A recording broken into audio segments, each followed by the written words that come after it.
Mga ka-sports, welcome back. Mukhang seryoso talaga ang Australia sa paparating na FIBA window dahil inilabas na nila ang isa sa pinakadelikadong scorer sa buong NBL. Ang 6-time MVP na si Bryce Cotton at mas lalong nakaka-pressure para sa Gilas dahil posible raw na hindi makakalaro si Kai Sotto kung sakaling sumabay ang NBA Summer League at ang FIBA window. At may panibagong usap-usapan din mga ka-sports dahil isang NCAA powerhouse America ang muling inugnay kay Sotto. Totoo nga kayang interesado ang Arkansas Razorbacks? At bakit mukhang may malaking koneksyon ito kay Coach John Calipari? Pag-uusapan natin lahat yan, pati ang bagong 6'8" Filipino-Canadian prospect na pwedeng maging future Gilas player. Kaya naman huwag ninyong skip ang video nito mula umpisa hanggang dulo dahil napakainit ng ating basketball updates ngayong araw. Kung trip mo po ang ganitong content, paiwan ng follow at pa-subscribe na din. Tara po, simulan na natin.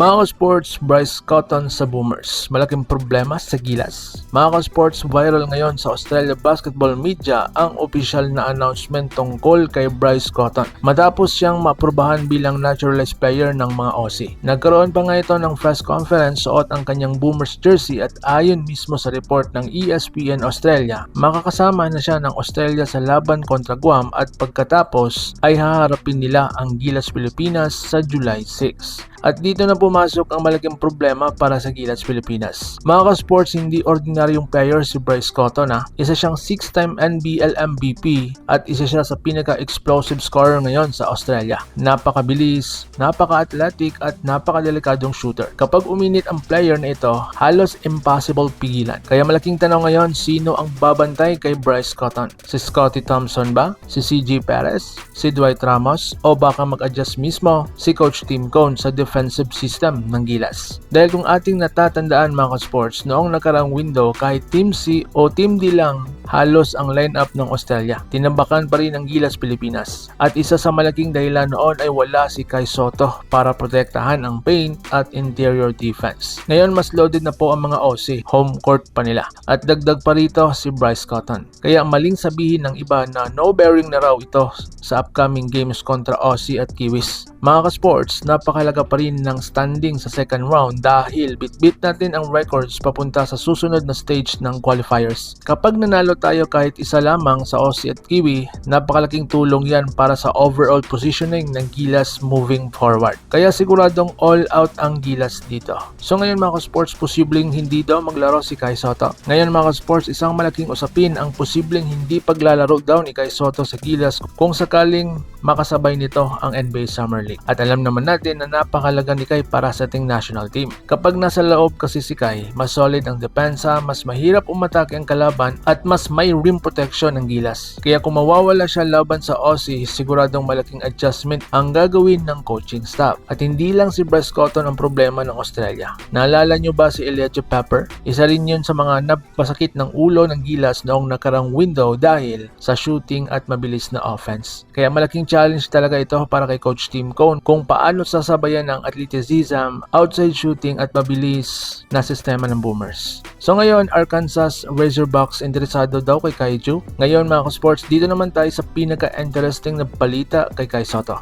Sa nakaraang video nga natin, nabanggit natin ang report mula sa isang Arkansas-based vlogger na isa raw si Kai Sotto sa mga player na interesado ang Arkansas Razorbacks. Noong una, parang ordinaryong rumor lang. Pero pagkatapos ng video, may napansin ng maraming fans. At dito naging interesting lahat.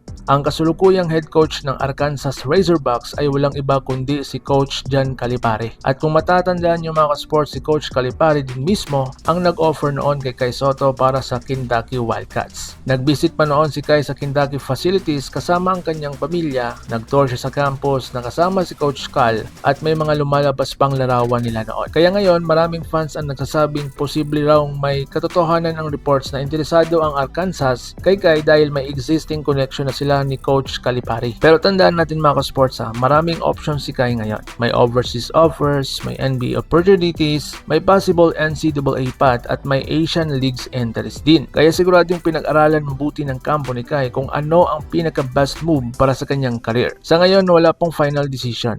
Pero isang bagay lang po ang malinaw. Napakaraming teams ang interesado kay Kai Sotto. At saan man siya mapunta, siguradong susuportahan pa rin siya ng mga Pinoy fans. So ngayon, dito tayo sa bagong Gilas prospect, si Kyler Gorman. Samantala mga sports, may isa na namang batang prospect na pinag-uusapan ngayon sa basketball community. Ito ang 14 years old na Filipino-Canadian na si Kyler Gorman. May taas na itong 6'8" habang teenager pa lamang at nakapaglaro na rin sa NBTC. Marami ang umanga sa kanyang galaw dahil kahit matangkad ay marunong humawak ng bola at may outside shooting din. Hindi pa man sigurado kung may Philippine passport ito para maging eligible sa FIBA, pero napakaganda ng potensyal ng batang ito para sa future ng Gilas Pilipinas. Kaya abangan natin ang development ni Kyler Gorman sa mga susunod na taon dahil posibleng isa ito sa mga future big man ng Philippine basket. Kaya ngayon mga sports, mukhang sobrang exciting at sobrang hirap ng paparating na FIBA window para sa Gilas Pilipinas. Australia loaded,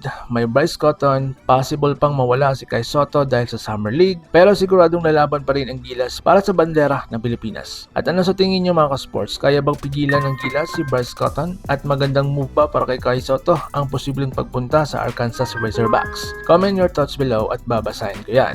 Like, share, subscribe at pahit ng bell para updated tayo pareho sa mga ganitong uploads. Laban Pilipinas, puso, so paano? Ingat po kayo.